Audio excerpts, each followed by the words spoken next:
Hello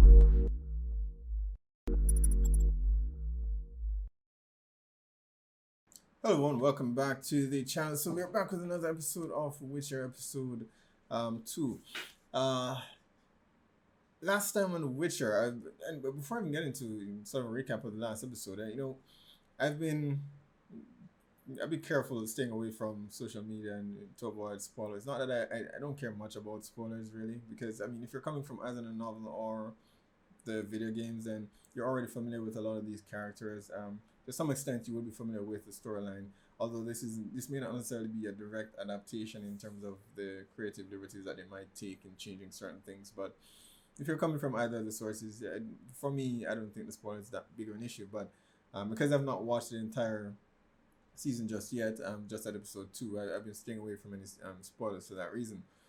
That said, I have seen several articles, and it's unavoidable um, to make a comparison between The Witcher and Game of Thrones because of however you might feel about Game of Thrones. I somewhat agree with the vocal many that the final 2 seasons were not fantastic, right?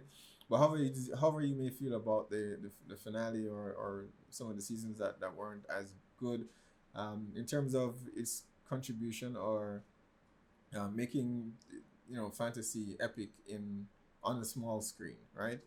Something that has never been done before, and studios now realizing that it can be done and it should be done, and they're not doing it, so they're paying attention. So the Game of Thrones has contributed to that conversation. So it's unavoidable to to not see comparisons between this and The Witcher, between The Witcher and Game of Thrones. It's gonna happen. But when you see headlines already suggesting that, okay, I remember seeing this one article that says The Witcher falls short of um, you know Game of Thrones, and there was another one that said it makes the same mistakes that Game of Thrones avoided, and I'm like, this is season 1. It's just a season, and granted, again, I have not seen the entirety of the season as yet, but it's season 1, and if I have to say, the very first episode of The Witcher, if we're gonna do that comparison, comparing it to the very first episode of Game of Thrones, I would say that The Witcher has done a much better job with their pilot episode. The very first episode of Game of Thrones, the very first, I would say, two episodes, or maybe even 3. They were very slow episodes. Not a whole lot really happened, right?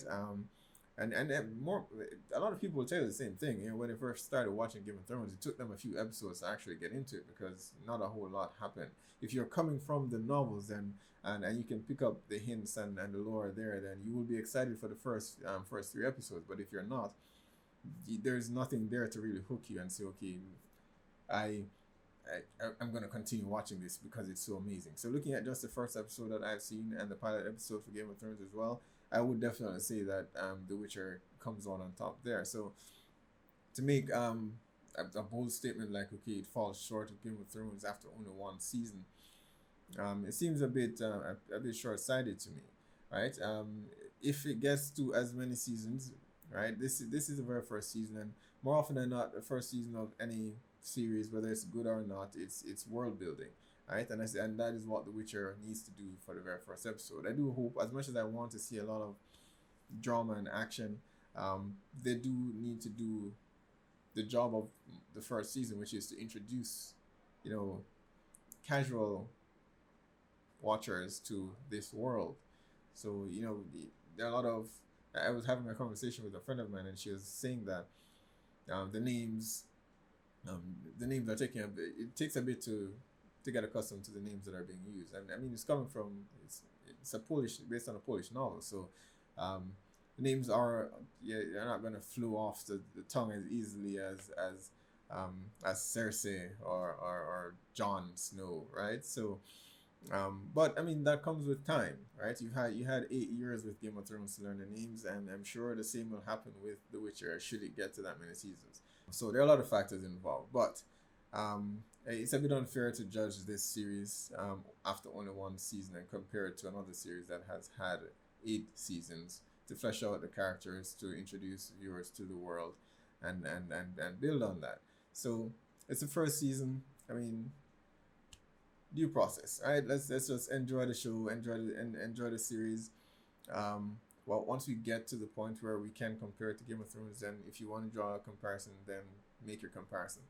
I strongly believe that we don't need we don't need to. Why? Because this is not Game of Thrones, and I do hope the showrunners. I have faith in Lauren from the first episode. I have faith in Lauren so far that she's not trying to be Game of Thrones, right? And while Netflix wants it to be that epic, fantasy that people watch next, it can do that and so much more because, as I've said in the last video, Game of Thrones, where fantasy is concerned, it was more focused on the drama and politics, which isn't a bad thing. I thoroughly enjoyed that aspect of Game of Thrones, but I would have loved to have seen more magic and fantasy elements throughout.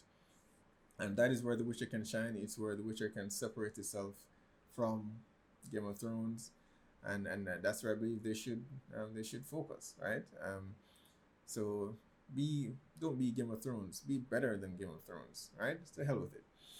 But yeah, on the last episode, and we met Renfrey, who seems to, I don't know. I said before in the last episode that it reminded me a lot of the video games in that you're faced with these hard choices that it's not clear, it's not black and white in terms of who's the villain and who's the good person. And in retrospect, after playing the games, I mean, there are no good persons in this world, in this world of The Witcher. Everyone has a motive, and even Renfrey herself, she had motives. She has killed, she has done some horrible things, but at the same time, I mean, does it make her reasons for doing it justified? Right, Strugglebora did some horrible things to her, not just her, but several other women. So you can sympathize with her and her wanting to kill him. Girl doesn't want to choose, but in this life, you have to, and whether you want to or not. And in this episode, the last episode, pretty much cemented that fact, right? He didn't want to choose, but his hand was forced. He did end up having to kill Renfrey. And another on the topic of Renfrey, I watched the first episode at least 2 times afterwards, and just to kind of pick up on anything that I might have missed. And I did realize that in her conversation with Geralt, she did say that Queen Calanthe was just now fighting her first battle, right? But at the same time, Cirilla was having a conversation with Queen Cirilla, Queen Calanthe, and she said, you had your very first battle when you were my age. And I'm guessing there Cirilla is around 15, somewhere there, right? Which gives me the impression that they're not on the same timeline, right? Because Renfrey said the queen is just having her first battle, but Ciri seems to be somewhere further down in the timeline, right? So it's, I guess we're going to be jumping forward in some way, right? Geralt doesn't age, of course, so it works out. Well, he ages, but he ages slower, right? I think most Witchers don't age as fast as normal humans. So we're going to be doing a time skip, so it'll be interesting. So so after all this time though, I mean, wherever he is now with in the timeline with Renfrey, Cirilla hasn't been born as yet, so it's at least 15 years in the past, right? And she gave him the prophecy about the girl in the woods. So what has he been doing for the past 15 years? Has he just been riding around trying to find this girl in the woods? So it's a long time, but in Witcher years probably not as long, I suppose. But it's very interesting. So there's a time there's some time manipulation that's happening in the first episode in terms of where the characters are. They're not at the same place in time. So that's really cool. It's really cool. I missed it the very first time. I absolutely missed it the very first time. I had to watch it 2 or 3 times, and like, okay, Queen Clancy just won her first battle. Wait. Um, so it's a very cool setup in the very first episode. Of course, Queen Clancy is now dead, and as is Iced. I mentioned last episode, I love their relationship. Even though it was just one episode, we only had an episode with them. Cyrilla's relationship with Iced was just, like your relationship with your grandfather. As much as I said before that he doesn't look like a grandfather, but nonetheless, I love their relationship. That he taught her a lot of the things that she's running around in the streets doing, because it's not very princess like, but um, he obviously doesn't object to it. Her grandmother probably does, and wants her to be more ladylike and a lady of the court, and dance and go to banquets and stuff like that. So very interesting. Their relationship was very organic. It didn't feel forced at all. So that was one of my favorite things in the episode. Of course, there's the action sequences as well between not just Renfrey and Geralt, but Geralt and her men as well. It was phenomenal, and I said it before. Again, since y'all are making comparisons with Game of Thrones, I've not seen a duel like that in Game of Thrones, and it was fantastic. It was fantastic for our first episode. Hopefully we see more of that going forward. Now where we are, Cyrilla has narrowly escaped her captors. I'm wondering what happened to Musak though. He left her because they were spotted by some random soldier. But judging by the very first trailer that was released for The Witcher, he was actually talking to Geralt. So it's obvious he's not dead, because he hasn't spoken to Geralt as yet. So Musak is somewhere around. Hopefully, I mean, he's a wizard. I can't possibly have taken him 15 years to find Cyrilla, or unless he's been spending his time trying to find Geralt. And throughout the first episode, he kept coming back to Queen Clancy and saying, when he spoke about Destiny, he kept referring to this person. He's here. He's no longer there.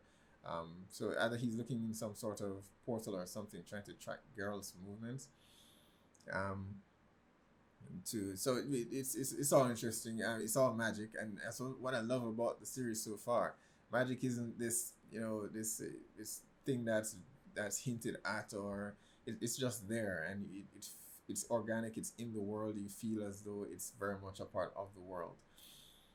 So I guess I don't know where we pick up next from here, but I'm excited. So episode 2, let's check it out. Open. A daisy or a rose. Roses are cliche. Daisies are cheap. He's trying to be original. Kiss you, right? Well, guess she doesn't mind as much.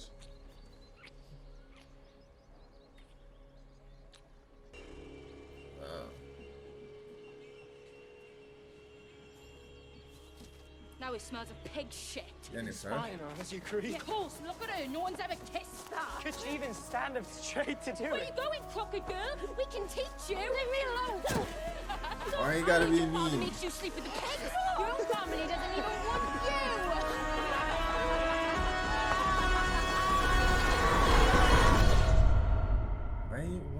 Why can't people just... Or she was teleported somewhere? Who are you? What? Yeah, I'm sure she's wondering the same thing. Am I dead? How did it...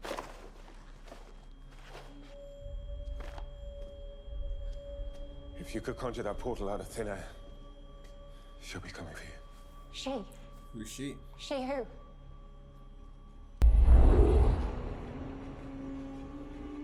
Sending you back. What's that? It's a different kind of portal. One that can't be tracked. See, the one you made us put a target on your back. But this will take you home. Look, you can trust me. I'm wary of that word. What do you Trust. History. No one in this world does anything. Wait, what's yours? Is this the she that he was referring to? I thought he said she wouldn't be able to track her. How much for a pig? I'll be at market tomorrow. Well, I'm here today. 10 marks. How much for this beast? 6. 4. What are you doing? Sold. Isn't that his 4 daughter? marks. He's selling her Have you off. gone mad? You can't let...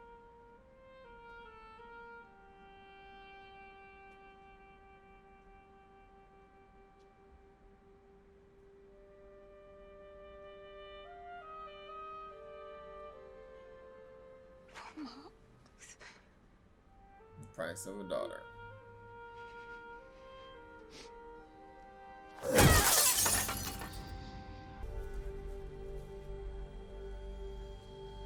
Hope those aren't poisonous berries. Who's there?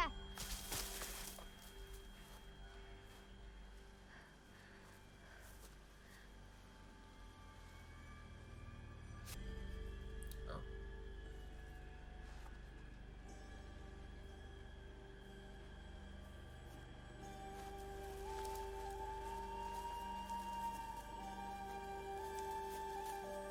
Hopefully not someone with ill intentions. She could use a friend right now.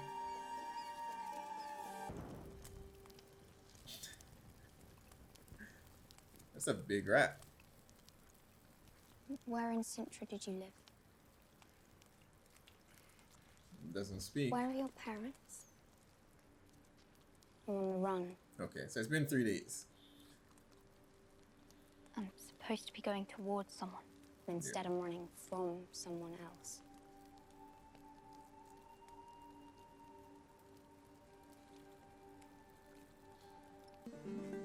But here in Posada, you'd be wise. Is this to Jaskier, beware. Dandelion? The pike with the spike that lurks in your drawers, or the flying drake that will fill you with horror. A traveling bard. Need old Must be man the Dandelion. hag to stir up a... I love the way you just sit in the corner and brood. I'm here to drink alone. Good, yeah, good. No one else hesitated to comment on the quality of my performance, except... Except he's a witcher. Oh, fun. White hair, big ol' loner, 2 very, very scary-looking swords. I know who you are. Called it. Don't they all carry 2 swords though? How does he know that he's Geralt? Hey, you've got a reputation. You may as well use it. Need a hand? I've got 2, one for each of the devil's horns. Go away. I won't be but silent backup. Look, I heard your note, and yes, you're right. Maybe real adventures would make better stories. Oh, I could be your Barker, spreading the tales of Geralt of Rivia, the Butcher of Blaviken. And the name stuck. Come here. Yeah.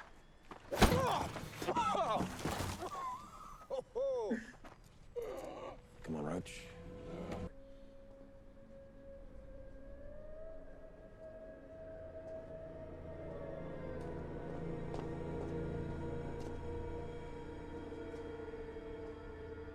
Chaos is the most dangerous thing in this world.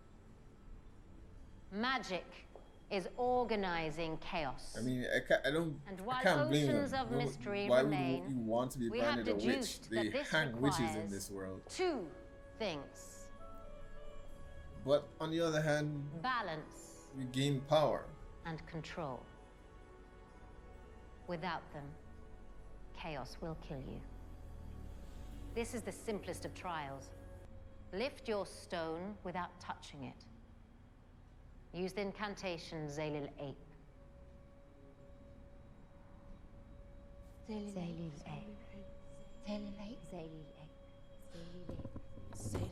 Huh? Angela's got it. I'm doing it! Your hand! Damn. Balance. This is the balance. Demonstrated beautifully. Thank you, Fringilla. There is no conjuring something from nothing. There is a give and a take. Equivalent exchange. For all you Full Metal Alchemist users out there. Zalil Ape.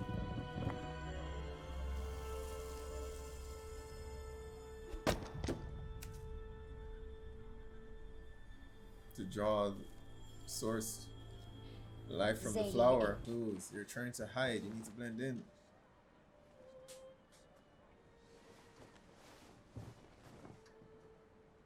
Come. Mother, I brought someone to join us. This is... Fiona. Look at you in your little cloak, Our father just died.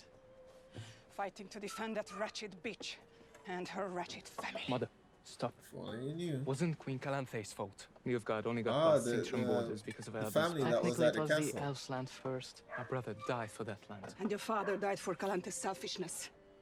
One conflict after another, robbing us of our homes, our men, and our lives. When will it stop?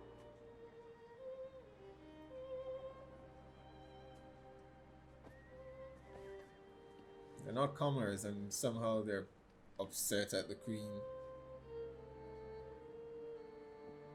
Don't worry, he's one of the clean ones. Yeah, and they're not nice people either. Not the best company Reading between to the keep. lines and the gut punches, chum, I'd say you have got a bit of a... Geralt, where are you going? Geralt, don't leave me. Hello? Be What are quiet. you looking for again? Blessed silence. Yeah, I don't really go in for that. Have you ever hunted a devil before, Geralt? Devils don't exist. So what exactly are you hunting? Then what are...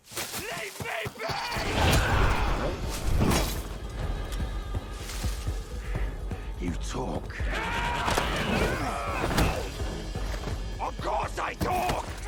What happened with you? You motherfucker goat. I am Talk, the Sylvan, a rare and intelligent creature! You're a dick. With balls. Balls I got from humans, who left out food filled with iron meant to poison me! Did your mother fuck a snowman? Ah! You are intelligent. I'll give you that. So I won't kill you. But you can't stay here. Neither can you. Watch out! Look into her eyes.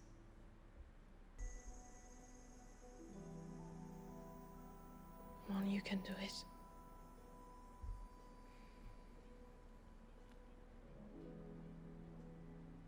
It's like she's made a friend.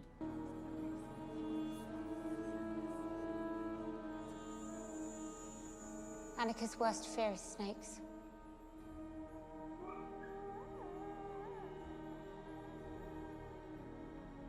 Did she actually Come do that, here. or did she just tell her to kind of help her? Your worst fear makes such sense. Even if you were a beauty, still no one would love you.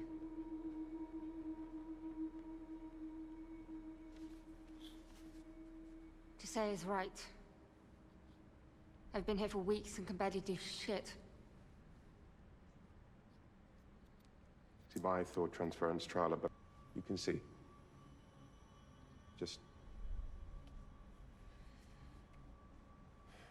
Just look past.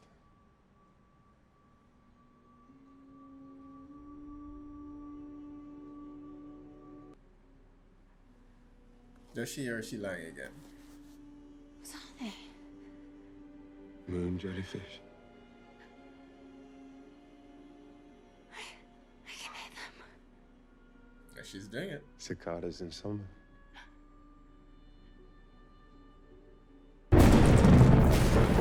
Turlara, the Tower of the Gull. The most potent place on the continent. Off limits, except to the Brotherhood of Sorcerers. This looks very Catch dangerous. lightning in a bottle. Yeah, That's impossible. No, nothing can go wrong it's here. magic. Doralis, The first to go. Never be the first to go up, okay? Let someone else go up first, and then you go Buckle up. afterwards. now.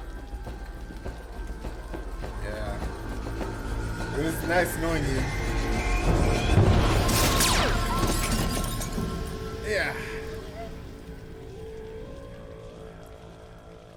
She's still breathing.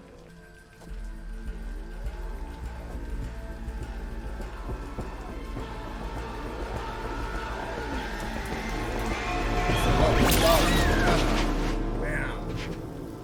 Sabrina, Wiped out. show these girls how it's done. Fringilla seems to be the star, you know, assuming that she doesn't make the same mistake she made before. Oh. I guess not. The strong amongst the weak.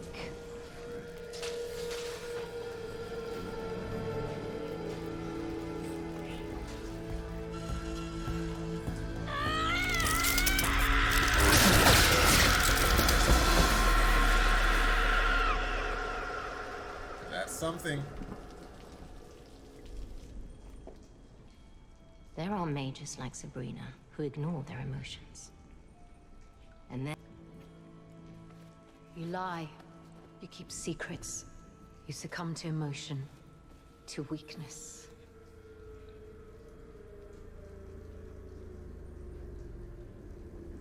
Do you actually have what it takes? Rise to the occasion. The humans will attack. Many will die. On both sides. The lesser evil. No matter what you choose, you'll come out bloody and hating yourself. Trust me. That's the problem. I don't trust you. My elders worked with humans and got robbed of all they had. And when they fought back, they were slaughtered.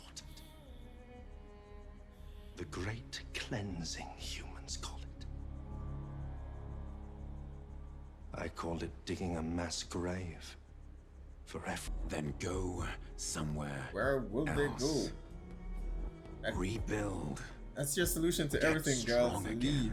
But show the humans that you are more than what they fear you to be. that's what he told Renfrey. She didn't Like listen, you, so Witcher. who knows? Wait! Stand aside! The Witcher could have killed me. But he didn't. He's different. Like us. Listen to... Time to go, Siri. Time to go. What's happening? Go get the horse. Find Aiden and Zeke and take this. You stupid little shit! Pick it up and go! Go! I'd go with him and leave.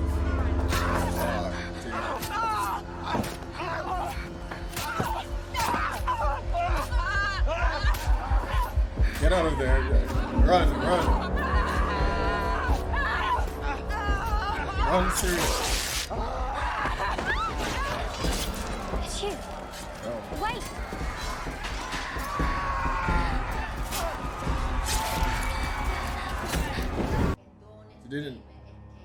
She didn't knock for her. I guess she doesn't get to ascend.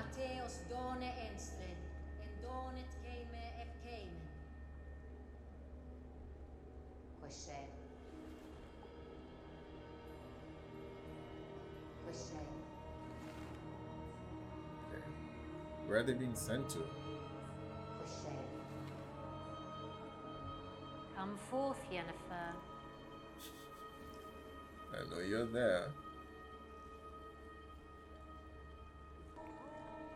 I mean, I thought they had potential from what she said, unless she was only looking for one. I took away her control, but she still has power.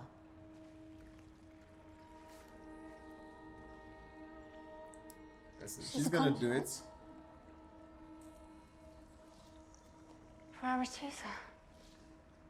So they use powerful wishes to basically draw from.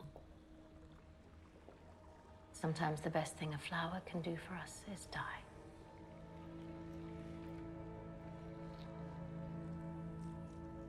She's just taking these young women to use them for magic. Credit where credit is due. This is where we part ways, Bard. For good. Look, I Are you promise to mad? change the public's tune about you. At least allow me to try. Things are just getting good. Humble bard, grace the ride along. Need a horse though, Jaskier. Alright, alright. Another fantastic episode. I love that episode. It was a Yennefer focused episode, but it was still pretty fantastic. Yennefer and Tisaya, right? So all along, they just wanted these witches to act as a conduit for magic, so that they can pull from. As she said initially, magic, they have to pull from somewhere, and Fringilla demonstrated that perfectly. She just cast the magic without, I said during the video that it reminded me a lot of Full Metal Alchemist, equivalent exchange. You can't make something from nothing, you have to take it from somewhere else. And for me, that's the reference point for me there, right? So they have to draw power from somewhere else to actually use the magic. And I was actually just watching Dragon Prince, which had some of the same elements as well, where dark magic, humans can't use dark magic. If you have not checked out Dragon Prince, be sure to watch it. It's a fantastic animated series by the same guys from The Last Airbender, right? But to use dark magic, you have to steal life from, whether it's plants, animals, other humans, or elves, or whatever the case might be. You have to draw power from some other source to actually use. And very much like it is here, humans felt as though they deserved to have that power. So they weren't born with the innate ability to do it, so they chose to use dark magic because they felt as though, why not? We're humans. We should be able to use magic. I'm glad to see there are a lot of similarities here in the Witcher's world as well. So Fringilla raised the rock. I don't know what happened to her arm, if it was permanent or it was just temporary. Maybe she lost a lot of blood. But it seemed as though her arm was aging to some extent as well.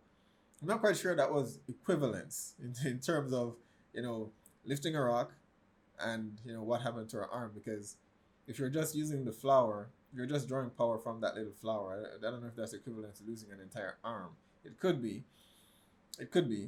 But so what happened to her was still terrible. I do hope we didn't see her on the stone die there, so she didn't ascend. So it would just be the three other witches that ascended. So Fringilla is still pretty much in the picture, and Yennefer, and I think one other whose name I can't recall. But she, Tisaya clearly sees a lot of herself in Yennefer in terms of her desire for power, to be seen, right? And initially you kind of emphasize with Yennefer, the way her father treats her, but now and that's one of the things I love about this episode so far. You don't know. I have no idea whether she was telling the truth or not. And for those of you who have read the novels, you can correct me down below is she half elf, or was that just a story to kind of get Istrid to trust her, right? One of the things that I felt as though they could have made a bit more clear in this episode, Yennefer and Istrid's relationship. And about the moments that they actually had, it felt genuine, right? But I couldn't tell. Was she teleporting from her location to the cave that he was, or was she just walking? Because initially when it happened, I thought he was nearby, and she just traveled there, but I don't think she's allowed outside of where she's being contained. I don't think she's allowed outside of there. So has she been teleporting to his location all this time, or is it something else? They mentioned the Brotherhood, right? So is it that he is with the Brotherhood and she's with some other sorcerer's faction or something like that? That wasn't immediately clear to me. I'm gonna watch the episode again, so hopefully I get a better idea as to the geography of it, and if she is in fact just teleporting to meet him, or is he nearby wherever Tisaya is, and she just visits him, which I don't think would be the case. There are no male witches there, or sorcerers, whatever the case might be. So in my mind I'm thinking there are two factions, one with the witches and another with the sorcerers, and they're not on the same team. But it wasn't clear to me initially that she has been teleporting to see him. But he's obviously working with Stregobor. To what end, I'm not entirely sure what Stregobor's place is in all of this. And I was completely taken by surprise that he was even there. But obviously Estrid cares for her somewhat because initially he did warn her. He tried to hide her from Tissaia and didn't work, but he tried. Um, but I mean, despite questioning her motives, I do like Tissaia. You have to remember that this is a world where, as you've seen in the way Yennefer was sold off, that women don't have a lot of power here, right? Unless it's taken, and you have to take it. And I think that's what she's trying to teach Yennefer here. Now that she seems to need a lot of lessons, as she said, even if you were beautiful, no one would love you. Because she's manipulative. She is. And I know from playing the games, you would know from reading the novels, she's a very manipulative person. And she does have a thirst for power, and this is only the beginning of it. So I love that, and I love this Yennefer episode. It pretty much just outlines who the character is, with all her flaws and warts, because even when she changes her appearance to appear more beautiful, she's still the same person inside, right? Um, Somewhat ugly, right? You've got to admit. She just tossed her friend off into the bottom like it was nothing, and I wouldn't put it past her to just sell Estrid out, which she has been doing, to get information back to Tissaia. So it is what it is. But the other thing that was done really well this episode is kind of again, as I mentioned at the very beginning, that this is all about world building, and they've laid out for us, some of the events that led to where we are now. In that elves once ruled the land, and as humans do, we take and take and take because we feel as though we deserve it. It's greed, and so some kind elf thought it was a good idea to teach humans how to use magic using chaos, and humans use that chaos to pretty much just wipe the elves out. And all these history books that they've written and these songs that they've sung about elves living retreating in the mountain with a golden palace in the mountain, complete and utter rubbish. But the victor writes the history books. That's how it's always been, and throughout our own history, that's how it's been. Despite some of the atrocities that we have committed, if you live in certain parts of the world, you're taught something different, depending on whether you are the winner or loser, and the winner assumes that it never happens. So, I mean, it's something that happens.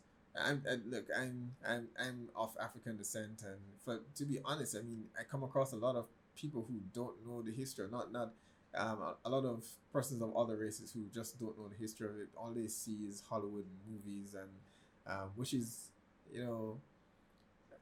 dramatized to make it more watchable for viewers. But it's a very ugly and messy thing, and it's not taught widely in schools. So people come up, are raised with some amount of ignorance on some important issues. So the humans did the same thing here. I'm taught the elves changed history books and to make themselves pretty much the hero of the story, and it's coming back.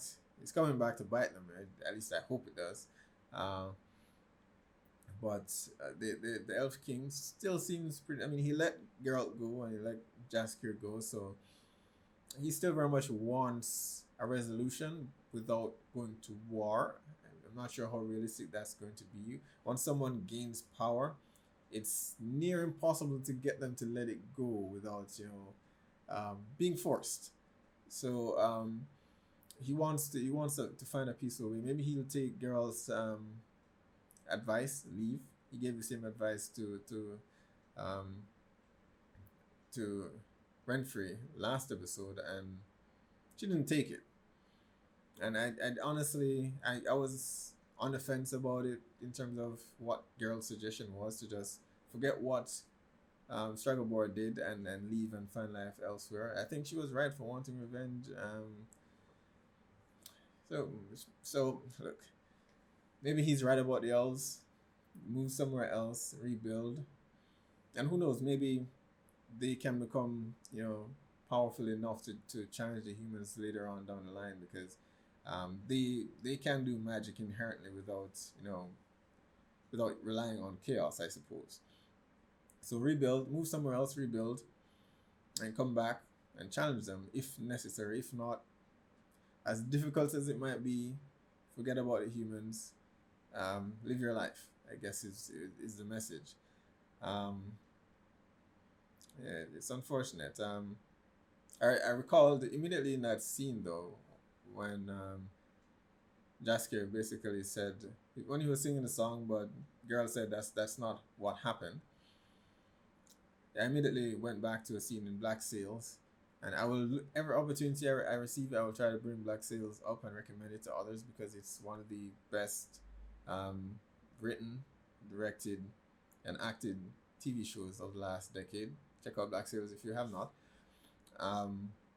Where one of the pirates, Jack Rackham, you know, he went back to basically civilization after being on the seas and pirating in Nassau, and he met this young lady in town, and she was reading a newspaper about, you know, one of his other allies, Charles Vane, who's also a pirate who died, and she was telling him all these things, and he pretty much was trying to correct her, and saying this is not necessarily what actually happened. Put down the newspaper and pick up a book. And she says the truth isn't nearly as interesting, right? After he corrected her, she said the truth isn't nearly as interesting, and I think that's what Dasker was getting at here too. People like, people like to hear, you know, basically hear fantasies and things like things that make them feel good about themselves. They try to shy away from the truth, even if because it's somewhat ugly and it's not as appealing, you know. It's not as interesting to you, so you pay very little attention to it. But the juicy stuff, that's what gets you going. But it's not a healthy perspective to have. It's not. So there are a lot of lessons throughout this episode. Things you should and should not do. So another fantastic episode, episode 2. Absolutely loved it. Be sure to post down below, let me know what your thoughts are on this episode, and I'll see you guys next time.